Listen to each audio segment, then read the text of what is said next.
YouTube has evolved from a platform where creative hobbyists would post fun, random videos online to a space where your favorite creators can make millions off of your attention. I'm here to teach you everything you need to know to do the same. Hey there, I'm Carson, your resident content analyst, and today we are breaking down the attention economy, how creators make money off of it, and what you can do to secure your place within it. Firstly, we need to understand the fundamental process of how creators generate revenue online. On social media, creators post content for people to enjoy. Their viewers then give attention to that content in hopes of receiving some sort of value in exchange for their time, such as a quality piece of entertainment. When creators can enthrall their viewers in a piece of content, they are able to sell that attention to companies who are willing to spend money advertising their product on that piece of content in hopes of marketing their business. This manifests as sponsorship deals, unskippable YouTube ads, and affiliate programs. In essence, content creators capture attention and sell it to advertisers in exchange for money, essentially leveraging their platform as a marketing tool. However,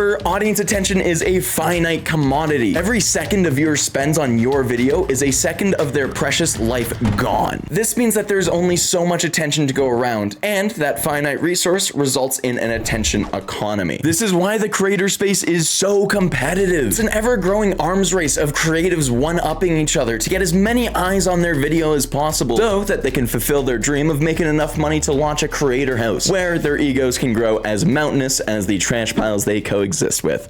So now you understand how you can sell attention for profit online. The real question is, how do we retain attention long enough so that we can effectively monetize it? Well, before you retain attention, you have to capture it, and that is why you plant a hook at the beginning of your video. The first 30 seconds of your video will determine whether it is a flop or a certified banger in the eyes of the algorithm. Audiences demand instant gratification and assurance that they are not wasting their time by watching your video. A hook is one piece of the puzzle to help set the audience's mind at ease, guaranteeing them that the video is not going to be wasting their time. A beginning clip as short as 5 to 30 seconds is plenty and will help prevent immediate retention drop-off in videos. Now, there's a million ways to hook attention, but I like to boil it down to two major factors: intrigue and stimulus. A stimulating hook caters to our monkey brains, often served with highly edited, popping visuals and impactful sound effects. Simple, clean edits work best in my experience, otherwise you risk overstimulating your audience. And we don't want anyone to feel like they're watching Smiling Friends on LSD. Montages are a classic way to make a stimulating hook, but you could also use motion graphics or impactful cinematography. On the other hand, building intrigue to hook attention works by piquing the audience's curiosity immediately. Asking an impactful question, proclaiming a bold statement, or giving a shocking statistic all work well here. The goal here is to make the audience want to know more about the topic of the video. It's a fine balance of revealing enough information to spark interest, but not too much that the audience has no reason to continue watching. You can also build intrigue by being purposefully mysterious with your hook. Although executing an effective mysterious hook requires a lot more filmmaking prowess, as you have to show the audience that your video is worth watching in an instant without telling them why it is actually worth their time. Any way you can spark curiosity or inspire emotion will hook a viewer and engage them into your content. Leveraging stimulus or intrigue can make for a good hook and help capture audience attention, but a great hook that enthralls your audience incorporates both, and that's when you're able to get a viewer addicted to your content. Now, a hook is great for capturing attention, but to retain it, we are going to be utilizing what is called a value proposition at the beginning of your video. A value proposition is a declaration from the creator to their audience that this video is going to have something worth sticking around to see. Mr.Beast is famous for utilizing value propositions in his hook.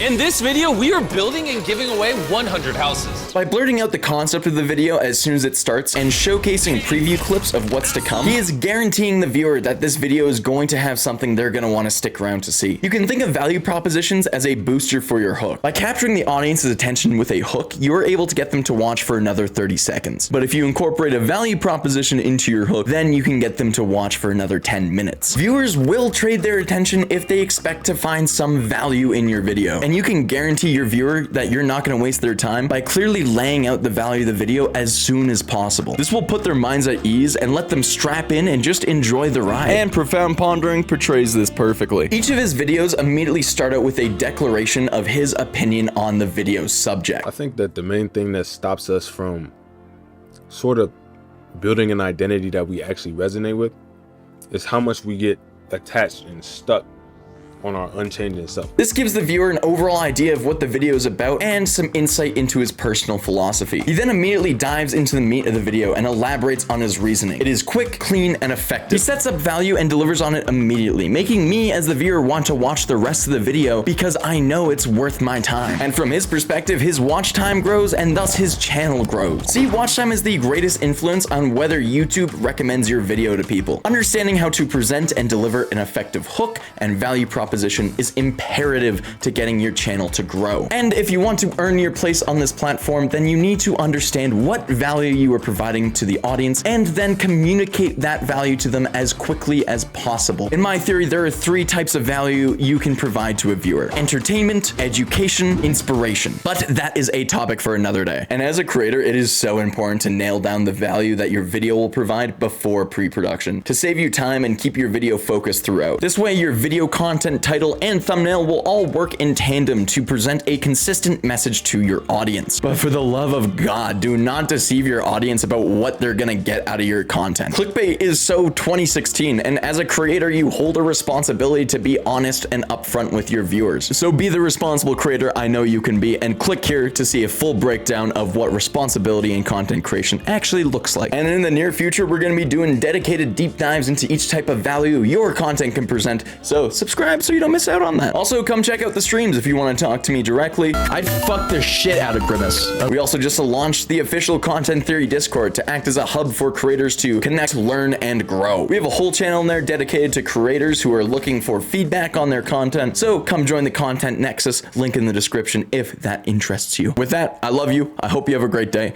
and I will see you next time. Goodbye.